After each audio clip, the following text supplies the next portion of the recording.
సుధీర్ గారు, మీరు కొన్ని షోస్ లో పాటలు పాడారు కదా, పాప మా చిట్టి తల్లి కోసం ఏదైనా పాడడానికి ట్రై చేయండి. నా కోసం పాడుతుందేమమ్మా.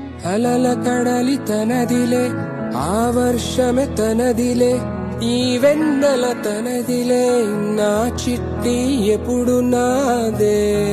సచ్ ఏ మల్టీ టాలెంట్ అయ్యారు, ఎంత బాగా పాడారు. నా అమ్మ నీవేలే, నీ బొమ్మ నేనేలే, రివ్వంటూ పై పైకే ఎగిరిపోదా.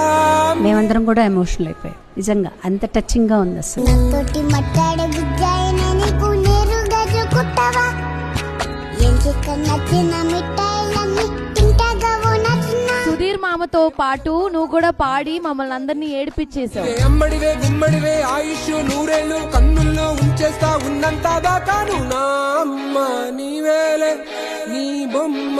చిన్నప్పుడు ఏం చెప్పేవారంటే పూర్వజన్మ పాపాలు ఈ జన్మలో కూడా వస్తాయని చెప్పాను. ఇప్పుడు ఏమంటున్నారు అంటే లేదు, ఏ జన్మలో చేసిన పాపం ఆ జన్మలోనే వాళ్ళు అనుభవిస్తారు.